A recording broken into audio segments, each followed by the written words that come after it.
Alleluia, Alleluia, Alleluia, Alleluia. Si Kristo'y muling nabuhay, resurrexit sicut dixit. Alleluia, Alleluia, Alleluia, Alleluia. Si Kristo'y muling nabuhay, Alleluia. Sa ngalan ng Ama, ng Anak at ng Espiritu Santo. Amen. Sumainyo ang Panginoon. At sumainyo rin. Mga kapatid, alam niyo po ba ang pinakapuso ng mabuting balita? Matatagpuan niyo po ito. Mababasa niyo sa John 3:16. Ano ang nakasulat dito? Dahil sa pagmamahal ng Diyos sa mundo, binigay niya ang kanyang anak sa atin. Para sino man ang maniwala ay hindi masawi, kundi magkaroon ng buhay na walang hanggan. Purihin natin, pasalamatan ng Diyos sa kanyang pagmamahal kasi handa niyang ibigay ang lahat, isakripisyo kahit na ang kanyang kaisa-isahang anak para sa atin. Para tayo ay maligtas sa kasalanan, para tayo ay magkaroon ng buhay na umaapaw.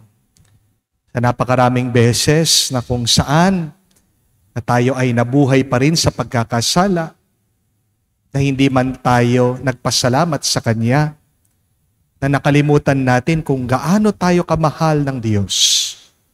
Hingin natin muli ang Kanyang awat pagpapatawad para kahit nakakaunti lang ay makita tayong karapat-dapat na makatanggap sa mga banal na misteryo. Inaamin ko Sa makapangyarihang Diyos at sa inyo, mga kapatid, na luba akong nagkasala sa isip, sa salita, sa gawa, at sa aking pagkukulang. Kaya sinasamo ko sa mahal na Birhen Maria, sa lahat ng mga anghel at mga banal, at sa inyo, mga kapatid, na ako'y ipanalangin sa Panginoong ating Diyos. kaawaan tayo na makapangyarihang Diyos, patawarin tayo sa ating mga kasalanan, patnubayan tayo sa buhay na walang hanggan. Amen. Panginoon, kaawaan mo kami. Panginoon, kaawaan mo kami. Kristo, kaawaan mo kami. Kristo, kaawaan mo kami. Panginoon, kaawaan mo kami. Panginoon, kaawaan mo kami. Manalangin tayo. Ama naming makapangyarihan, sa pagdiriwang namin taon-taunan sa pagkabuhay, bilang pag-alaala sa tinanggap naming pag-asa't dangal, maawain mong ipagkaloob na aming mapakinabangan ang ginugunita namin na may pananampalataya at pagmamahal. Sa pamagitan ni Jesucristo kasama ng Espiritu Santo, magpa sa walang hanggan. Amen.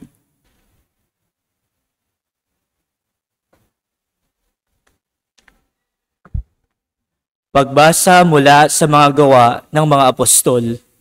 Noong mga araw na iyon, inggit na inggit ang pinakapunong saserdote at ang mga kasamahan niya na kaanib na sekta ng mga Saduceo. Kaya't kumilos sila. Dinakip nila ang mga apostol at ibinilanggo. Ngunit, kinagabihay, binuksan ng anghel ng Panginoon ang bilangguan at inilabas ang mga apostol. Sinabi nito sa kanila, "Pumaroon kayo sa templo at mangaral tungkol sa bagong pamumuhay na ito." Sumunod naman ang mga apostol, kaya't nang magbukang liwayway, pumasok sila sa templo at nagturo. Nang dumating ang pinakapunong saserdote at ang mga kasama niya, tinawag nila ang lahat ng matatanda ng Israel sa pulong ng buong Sanhedrin. Ipinakuha nila sa bilangguan ang mga apostol. Ngunit Pagdating doon ng mga bantay, wala na ang mga iyon. Kaya't nagbalik sila sa Sanhedrin. At ganito ang ulat. Nakita po namin na nakasusing mabuti ang bilangguan at nakatayo ang mga bantay. Ngunit nang buksan namin, wala kaming nakitang tao sa loob. Nabahala ang mga punong saserdote at ang kapitan ng mga bantay sa templo nang marinig ito. At di nila malubos maisip kung ano ang nangyari sa mga apostol. Ngunit may dumating at nagbalita sa kanila. Ang mga lalaking ikinulong ninyo ay naroon sa templo at nagtuturo sa mga tao. Kaya't ang kapitan ay pumunta sa templo kasama ang kaniyang mga tauhan. Isinama nila ang mga apostol, ngunit hindi gumamit ng dahas dahil sa pangambang sila'y batuhin ng mga tao. Ang salita ng Diyos. Salamat sa Diyos.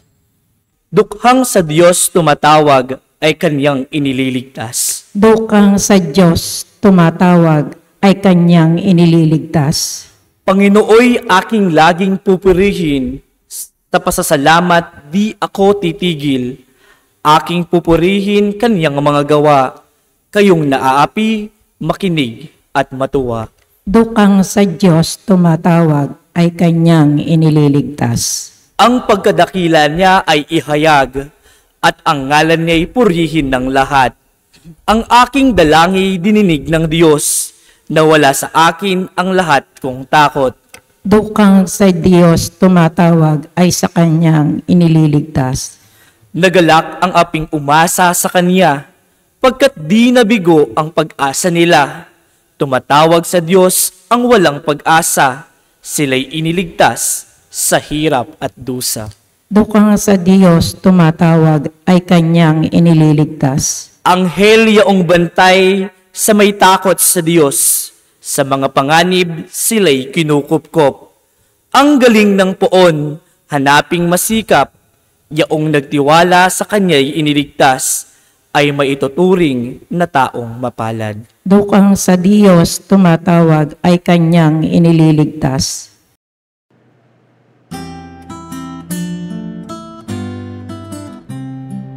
Alleluia, alleluia, alleluia, alleluia, alleluia,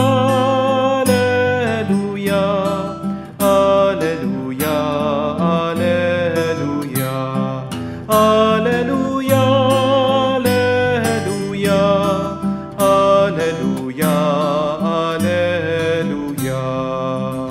Kay laki ng pagmamahal ng Diyos sa sanlibutan, kaya't anak niya'y ibinigay. Alleluia, alleluia. Sumainyo ang Panginoon. At sumainyo rin. Ang mabuting balita ng Panginoon ayon kay San Juan. Papuri sa iyo, Panginoon. Gayon na lamang ang pag-ibig ng Diyos sa sanlibutan, kaya ibinigay niya ang kanyang bugtong na anak, upang ang sumampalataya sa kanya ay hindi mapahamak, kung hindi magkaroon ng buhay na walang hanggan. Sapagkat sinugo ng Diyos ang kanyang anak hindi upang hatulan at parusahan ang sanlibutan, kundi upang iligtas ito sa pamamagitan niya. Hindi hinahatulang maparusahan ang nananampalataya sa bugtong na anak ng Diyos, ngunit hinatulan ng parusahan ang hindi nananampalataya sa Kanya. Hinatulan sila sapagkat naparito sa sanlibutan ang ilaw, ngunit inibig pa ng mga tao ang dilim kesa sa liwanag, sapagkat masama ang kanilang mga gawa. Ang gumagawa ng masama ay ayaw sa ilaw, at hindi lumalapit dito upang hindi mahayag ang kanyang mga gawa. Ngunit ang namumuhay sa katotohanan ay lumalapit sa ilaw. Sa gayon, nahahayag na ang kanyang mga ginagaway pagsunod sa Diyos.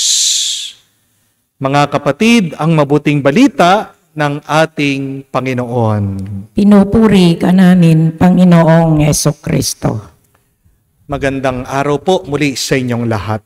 May napakagandang kwento po tungkol sa isang football player. Ang pangalan po niya ay si Tim Tebow. Kung alam niyo po, ang larong football, ito po ay hindi kamuka ng soccer. Ang football po kasi ay gawa ng mga Amerikano, hinahawakan po yung bola hanggang marating mo yung goal. Habang ang soccer naman po, sinisipa yung bola hanggang maipasok mo ito sa goal. So, ito pong si Tim Tebow ay isang American football player. At napansin po niya, pag lumalabas na yung mga teammates niya dito po sa football field, bago po sila maglaro, bago po sila makilaban, naglalagay po sila ng black paint dito po sa ilalim ng kanilang mga mata. Dito po sa kanilang mga pisngi, naglalagay po sila ng parang war paint. No? Ito po ay parang isang intimidation technique para masindak nila, matakot nila yung kanilang mga kalaban. Pero, bukod pa po doon sa nilalagyan ng black paint, ito pong kanilang mga muka. Yung mga kaibigan niya, teammates niya, kasama po niya naglalaro ng football, nagsusulat daw sila ng mga iba't ibang letra o words dito sa kanilang black paint. Meron pong nagsusulat ng pangalan ng girlfriend nila, meron pong nagsusulat ng pangalan ng kanilang magulang, meron pong nagsulat ng pangalan ng kanilang team. Pero itong si Tim Tebow, hindi niya alam ano kaya magandang isulat. Pero dahil isa po siyang Kristiyano, ito yung naisip niya na isulat dito po sa black paint na nandoon sa ilalim ng kanyang mata. Philippians chapter 4 verse 13. At ano pong ibig sabihin ng Philippians chapter 4 verse 13? I can do all things through Christ who strengthens me. Yan. Mag-umpisa po ng career nitong football player na ito, si Tim Tebow. Bawat lumalabas po siya dun sa football field, yan na po yung nakasulat, yan yung nakalagay sa kanyang muka. Phil 4:13. At mag-umpisa po, nung siya'y naglaro, nananalo po sila sa lahat ng kanilang mga laban. At talagang itong coach niya, tuwang-tuwa kahit na hindi po Kristiyano itong kanyang coach. Dahil may pamahiin yung kanyang coach na dahil daw po dun sa nakasulat, dun sa kanyang muka, yun yung nagpapapanalo sa kanila. No? Kaya lang po, isang araw, nakarating na po sila ng championship. Bago po lumabas, itong si Tim Tebow sa football field, habang nagdarasal siya, may naramdaman siya sa kanyang loob. Pinapabura ng Diyos yung verse na yon sa kanyang muka at pinapapalit ito sa verse na John 3:16. Yan naman po, binura niya yung nandun sa kanyang muka. Pinalitan niya. John 3:16. Ano po ito? Yan ang ating binasa sa ating ebanghelyo ngayon. For God so loved the world that He gave His only Son, so that anyone who believes in Him might not perish, but might have eternal life. Nung nakita daw po ng coach niya ito, biglang nagalit siya. Sabi niya, yung Philippians chapter 4, verse 13, yun yung nagpapanalo sa atin eh. Bakit pinalitan mo na John 3:16? Malas yan. Matatalo tayo. Sabi po ng coach. Ito pong si Tim Tebow, sabi niya, Coach, relax. Magtiwala ka lang. Huwag kang mag-alala. Ito ang kagustuhan ng Diyos. Pinagdasal ko ito. Binulong ng Diyos sa akin ito. Pero kahit na ano pong pakiusap nitong coach sa kanya, hindi po binura ni Tim Tebow. Hinayaan po niya na nandoon sa kanyang ilalim ng kanyang mga mata, nakasulat John 3:16. Alam niyo po kung anong nangyari? Nung araw na yon, nag-champion sila. Nanalo sila. Pero, hindi po ito ang pinaka-nakakamangha sa nangyari. Ano po? Pagkatapos daw po ng 2 araw, ang ang dami pong tumatawag kay Tim Tebow. Nilapitan po siya ng kanyang coach. Sabi niya, alam mo bang nangyari? Pagkatapos na panood ng mga tao yung laban mo, pagkatapos silang nakita sa TV, yung nakasulat, John 3:16, pumutok daw pong internet. Ang dami daw po ng mga tao ang naghahanap, nagsa-search sa Google. Anong ibig sabihin ng John 3:16? Alam niyo po kung gaano karami yung nag-search, yung nag-type, yung pumunta sa internet para malaman lang nila ang kahulugan ng John 3:16? 94 million people. Imagine that. Isipin niyo po. Ganon karaming mga tao ang hindi nakakaalam sa mabuting balita. Pero ang mabuting balita, dahil po dito sa isang player na ito, dahil sa isang laro, lumaganap na ipahayag, nalaman ng mga tao ang katotohanan, ang mabuting balita. Ang galing po ng Diyos, no? Gumawa siya ng paraan para malaman ng tao ang kanyang pagmamahal at binigyan ng turo ang tao paano makauwi, makapasok sa langit. Kasi ang masamang balita, ito po, na tayong lahat, basta't tao ka, basta't nabubuhay ka, papunta ka na sa impyerno. Bakit po? Dahil sa ating mga ninuno, hindi po ba? Kay Adan at kay Eva. Ano po ang turo ni San Pablo? The wages of sin is death. Ang kabayaran ng kasalanan ay kamatayan. Sabi din po ni San Pablo, that all have sinned and have fallen short of the glory of God. Meron po ako request sa inyo. Pwede po bang tignan nyo yung pusod nyo? May pusod po ba kayo? Kung kayo po nasa bahay nyo, no? Buksan nyo po yung tiyan nyo. Tignan nyo. May pusod po ba kayo? Meron po, no? Kung may pusod ka, anong ibig sabihin? Tao ka, kapatid. Amen? At kung tao ka, anong ibig sabihin? Nagkakasala ka. Amen? At dahil nagkakasala ka, mamamatay ka. Pero ang mabuting balita, kahit na papunta na tayo sa impyerno, kahit na namamatay na tayo, pinigilan niya ng Diyos. Nilagyan ng hadlang yan ng Panginoon sa pamamagitan ng kanyang anak si Jesus. Ang kaligtasan ay sa pamamagitan ni Jesus. Hindi lang po sa mabuting gawa. Meron kasi mga iba sa atin, ganito pag-iisip. Basta't mabuti akong tao, okay na. Hindi po. Kulang pa rin yan. Kasi pagka buti-buti mo man, meron at meron kang magiging pagkakasala. Hindi mo naman nauunawaan lahat ng iyong ginagawa. Hindi mo alam sa iyong pananalita, sa iyong ginagawa, nakakasakit ka sa iba. Hindi sapat ang maging mabuti kang tao. Kung gusto mong magkaroon ka ng umaapaw na buhay, kung gusto mong magkaroon ng buhay na walang hanggan, kailangan maniwala ka at manalig ka kay Jesus. Go back to that beautiful verse, the heart of the gospel. It said that whoever believes in Him. Oo, nililigtas tayo ng Diyos, pero sa anong paraan? Sa pamamagitan ng paniniwala natin sa Kanya. Hindi daw tayo masasawi at magkakaroon tayo ng buhay na walang hanggan. Kapatid, kung ang pinag-uusapan lang ay paramihan po ng mabuting gawa,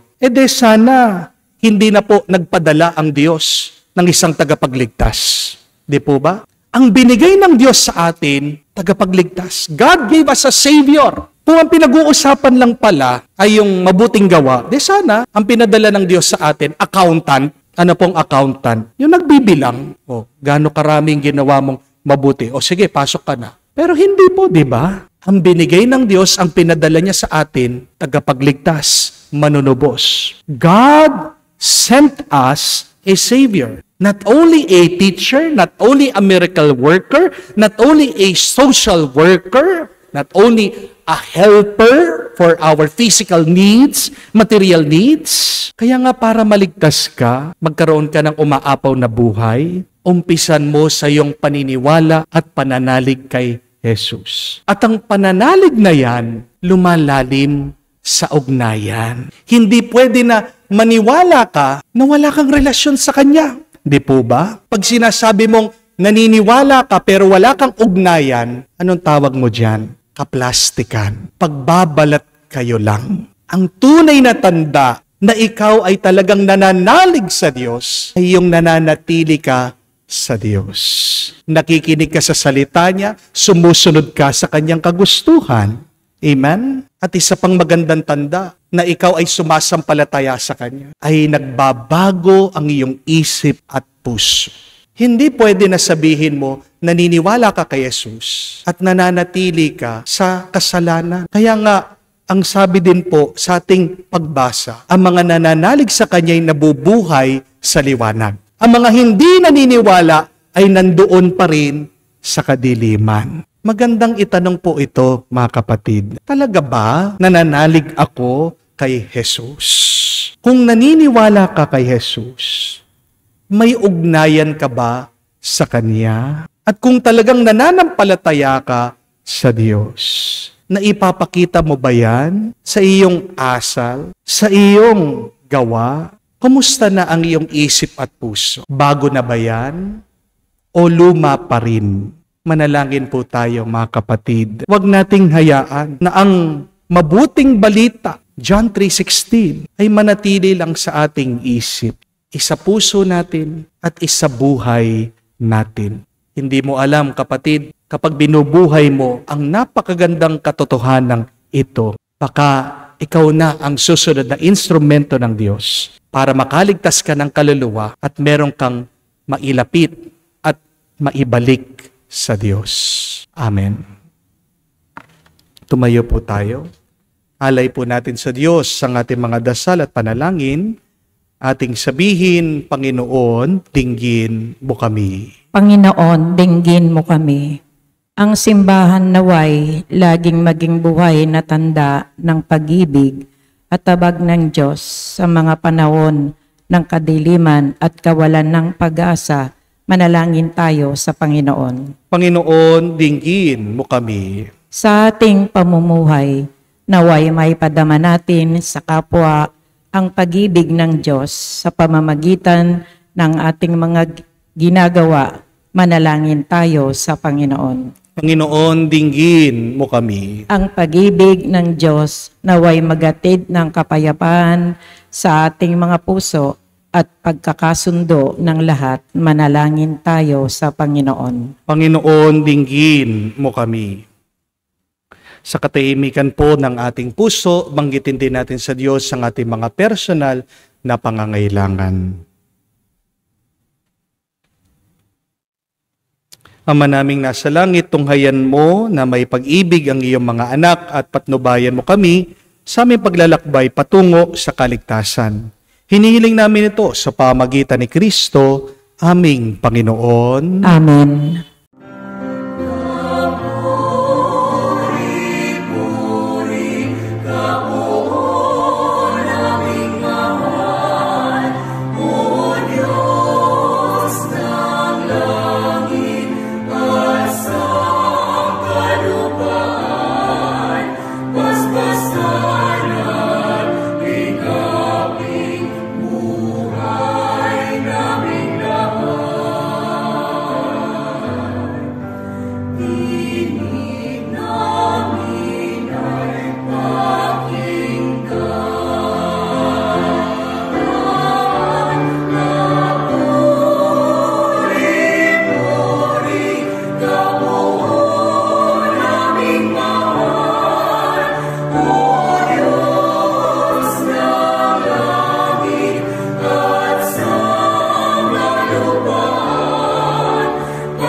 Manalangin kayo mga kapatid, para ang ating mga paghahain ay kalugdan ng Diyos amang makapangyarihan. Tanggapin nawa ng Panginoon itong paghahain sa iyong mga kamay sa kapurihan niya at karangalan, sa ating kapakinabangan at sa buong sambayanan niyang banal. Ama naming lumikha sa paghahain ng banal na pagpapalitan ng iyong mga kaloob ng aming alay.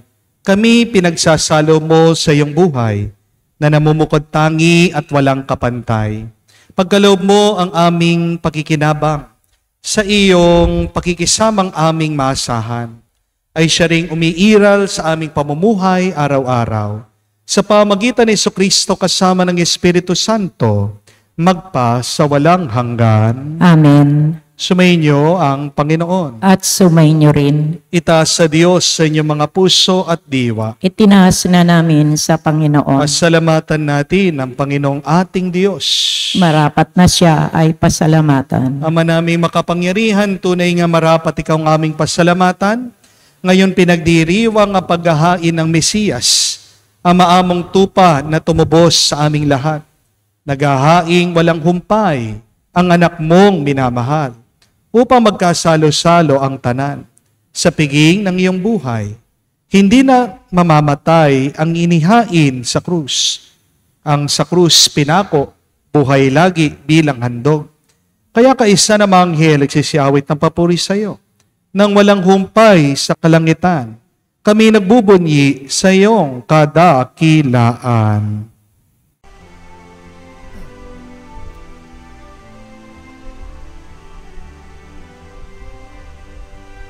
Santo, Santo, Santo, Panginoong Diyos ng mga hukbo, napupuno ang langit at lupa na kadakilaan mo. Hosana, Hosana, sa kaitaasan, pinagpala ang naparirito sa ngalan ng Panginoon. Hosana, Hosana, sa kaitaasan. Hosana, Hosana, sa kaitaasan.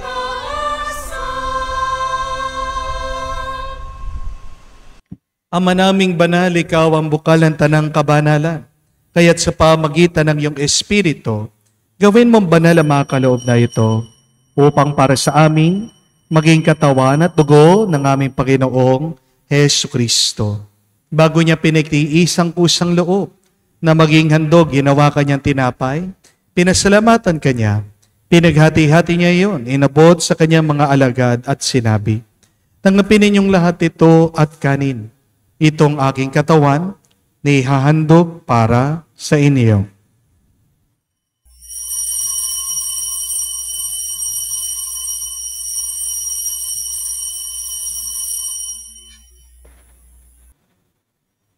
Gayon din naman na matapos ang hapunan, hinawakan niyang kalis, muli kanyang pinasalamatan, inabot niya ang kalis sa kanyang malagad at sinabi, "Tanggapin ninyong lahat ito at inumin.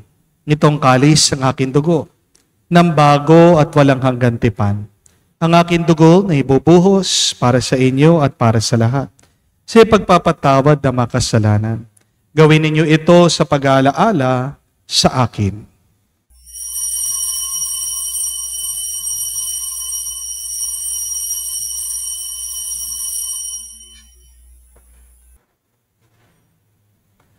Ang misteryo ng pananampalataya. Aming ipinahayag na namatay ang iyong anak, nabuhay bilang Mesiyas at magbabalik sa wakas para mahayag sa lahat. Ama, ginagawa namin ngayon ang pag-alaala sa pagkamatay, muling pagkabuhay ng iyong anak. Kaya tinialay namin sa iyo ang tinapay nagbibigay buhay at ang kalis na nagkakalob ng kaligtasan. Kami nagpapasalamat dahil kami yung minarapat na tumayo sa harap mo para maglingkod sa iyo. Sinasamo namin kami magsalo-salo sa katawan at tugo ni Kristo ay mabuklod sa pagkakaisa sa pamagitan ng Espiritu Santo. Amalingapin mong iyong simbahan, laganap sa buong daigdig. Puspusin mo kami sa pag-ibig. Kaisa ni Florentino, ang aming arsobispo at ng Tanang Kaparian. Alalahanin mo rin si Francesco na tinawag mo na mula sa daigdig na ito. Nung siya'y bininyagan, siya'y nakaisa ni Kristo sa pagkamatay. Ngayon siya'y pumanaw, naway makaisa siya ni Kristo sa pagkabuhay. Alalahanin mo rin ang aming mga kapatid na nahimlay, may pag-asang sila'y muling mabubuhay. Gayon din naman lahat ng mga pumanaw. Kawan mo't sila't patuloyin sa iyong kaliwanagan. Kawan mo't pagindapatin kaming lahat makasalo sa iyong buhay na walang wakas. Kaisa na mahal na Birhen Maria, Ina ng Diyos. Kaisa ni San Jose, ang kanyang malwalhating kabiyag. Kaisa na mga apostol, lahat ng mga banal na namuhay dito sa daigdig na kalugod-lugod sa iyo. May pagdiwang nawa namin ang pagpupuri sa ikararangal mo sa pamagitan ng iyong anak, aming Panginoong Heso Kristo. Sa pamamagitan ni Kristo, kasama niya at sa Kaniya, ang lahat ng parangal at papuri ay sa iyo, Diyos Ama, makapangyarihan, kasama ng Espiritu Santo, magpasawalang hanggan. Amen, amen, amen. Sa nakakagaling na utos sa turo ni Jesus, Panginoon natin na Diyos, ipahayag natin ang lakas, loob.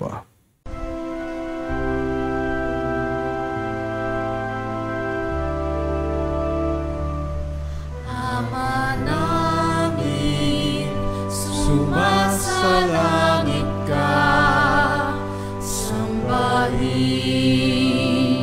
ang ngalan mo, mapasa amin ang kaharian mo, sundin ang loob mo dito sa lupa para nang sa langit. Bigyan mo kami ngayon ng aming kakanin sa araw-araw, at patawarin mo kami sa aming mga sala para ng pagpapatawad namin sa nagkakasala sa amin. At huwag mo kaming ipahintulot sa tukso, at iadya mo kami sa lahat ng masama. Hinihiling namin kami, Adya, sa lahat na masama, pagkalooban ng kapayapaan araw-araw, iligtas sa kasalanan, ilayo sa lahat ng kapahamakan, samantalang aming pinanabikan ang dakilang araw ng pagpapahayag ng tagapagligtas naming si Heso Kristo. Sapagkat iyo ang kaharian at ang kapangyarihan at ang kapurihan magpakailanman. Amen. Panginoong Heso Kristo, sinabi mo sa mga apostol, kapayapaan ang iniiwan ko sa inyo, ang aking kapayapaan, binibigay ko sa inyo. Tunghayan mo ang aming pananampalataya, huwag ang aming pagkakasala. Pagkalooban mo kami ng kapayapaan at pagkakaisa, ayon sa iyong kalooban. Kasama ng Espiritu Santo, magpa sa walang hanggan. Amen. Kapayapaan ng Panginoon ay laging sumainyo. At sumainyo rin. Magbigayan po tayo ng kapayapaan sa bawat isa. Piso niyo po, kapayapaan po sa inyong lahat. Kordero ng Diyos na nag-aalis ng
Mga kapatid, naririto ang ating Panginoong Jesucristo, ang Kordero ng Diyos. Siya nag-aalis sa mga kasalanan ng sanlibutan. Mapalad tayong lumalapit sa piging ng Kordero. Panginoon, hindi ako karapat-dapat na magpatuloy sa iyo, ngunit sa isang salita mo lamang ay gagaling na ako.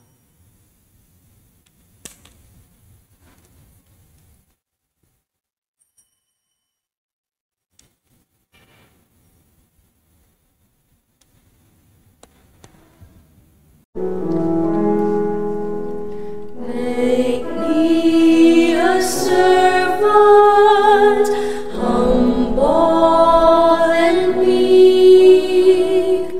Lord, let me lift up those who are weak, and make the prayer of my heart always be.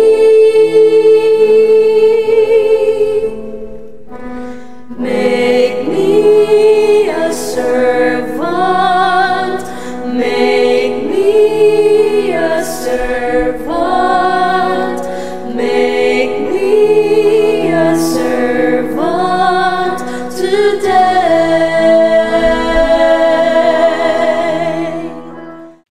Manalangin tayo. Ama naming mapagmahal, manatili kang kapiling ng iyong sambayanan, na ngayon pinapakinabangan mo sa iyong sariling buhay. At gawin mo kaming pasulong na makahakbang mula sa dati nating pagkamakasalanan, patungo sa pagbabagong nagdudulot ng iyong kabutihan sa pamagitan ni Jesucristo kasama ng Espiritu Santo, magpa sa walang hanggan. Amen. Kapag hindi po kayo sumunod sa utos ng doktor, sino pong masasaktan? Sino pong mahihirapan? Yung doktor o yung pasyente? Alam po natin ang sagot dyan. Yung pasyente. Sa doktor, sinabi niya na bawal ka nang kumain ng matatamis, maaalat, matataba.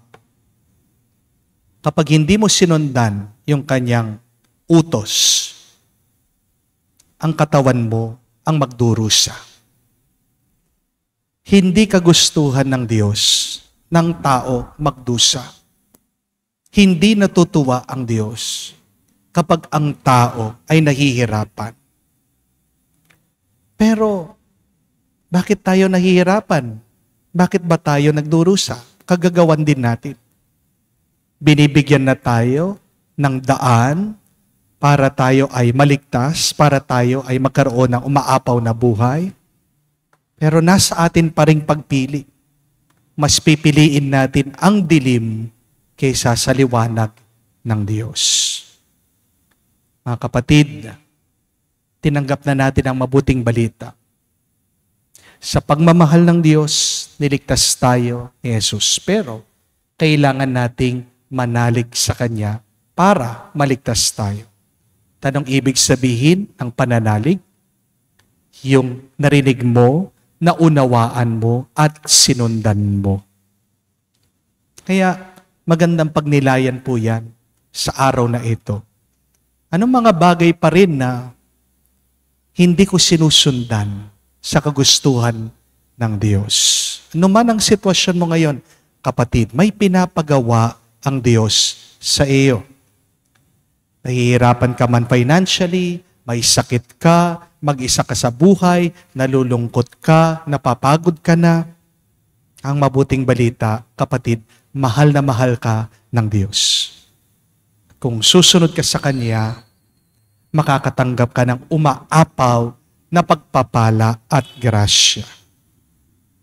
Balikan niyo yung kwento, napakaganda. Dahil sa mabuting balitang yon, nagwagi itong mga football player. Magwawagi ka din sa buhay. At higit pa ang tatanggapin mo. Basta't manalig ka at sumunod ka lang sa Kanya araw-araw. Sumainyo ang Panginoon. At sumainyo rin. At kaya'y basbasan ng Diyos, makapangyarihan sa lahat, sa ngalan ng Ama, ng Anak, ng Espiritu Santo. Amen. Ang ating misa'y natapos na. Umayo kayo sa kapayapaan ni Kristo. Salamat sa Diyos. Alleluia, alleluia.